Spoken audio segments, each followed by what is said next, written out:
bien-être des Juifs eux-mêmes nécessite cette protestation. Les Juifs séfarades protestèrent aussi.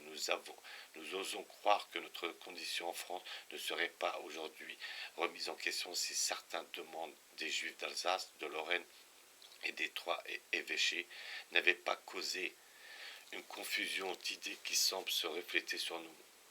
À en juger par les documents officiels, elle semble assez extraordinaire puisque ces Juifs aspirèrent à vivre en France sous un régime spécial pour une infiltration, à avoir les lois qui leur seraient particulières et à constituer une classe de citoyens séparés de toutes les autres. Cette protestation juive, une protestation récurrente à travers des siècles jusqu'à aujourd'hui et toujours ignorée par les dirigeants gentils, fut aussi vaine que celle des marchands de Paris 30 ans auparavant contre l'ouverture de leur corporation aux Juifs. Le marchand français dirige son commerce seul, chaque maison commerciale est en un seul isolé, tandis que les Juifs sont des particules de mercure qui à la moindre inclinaison se rassemblent en bloc. Malgré toutes les oppositions, le décret émancipant les Juifs d'Alsace fut adopté en 1791. Au moment où Napoléon accéda au pouvoir, un problème juif de premier ordre avait ainsi été créé pour lui et, après son échec, à le résoudre pour le monde.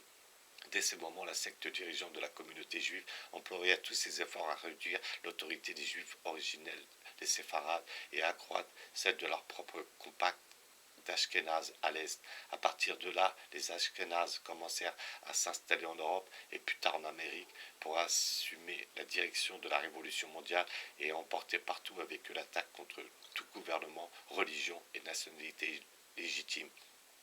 Ce développement poursuivit la Révolution française, c'est-à-dire la première phase de la Révolution mondiale, qui fut comme l'ouverture d'une porte ou la rupture d'une digue.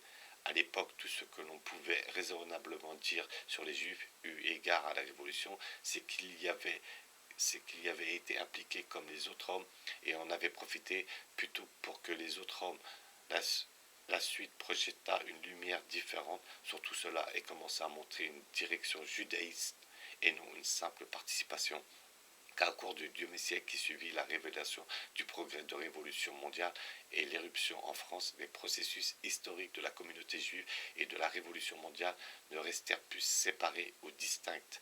Ils convergent, la conspiration ininterrompue et les juifs, dans le sens de la secte dominante talmudique, devinrent alors identiques et ne purent plus être regardés séparément. À partir du milieu du XIXe siècle, la révolution mondiale fut sous leadership juif, quelle que fût la réalité des faits auparavant. Elle passa alors entre ces mains-là, le témoin d'autorité, dont les paroles, tout comme celles de Luchet, d'Alexander Hamilton et d'Edmund Burke auparavant, furent pleinement confirmées par les événements, fut un certain Benjamin Disraeli, Premier ministre d'Angleterre.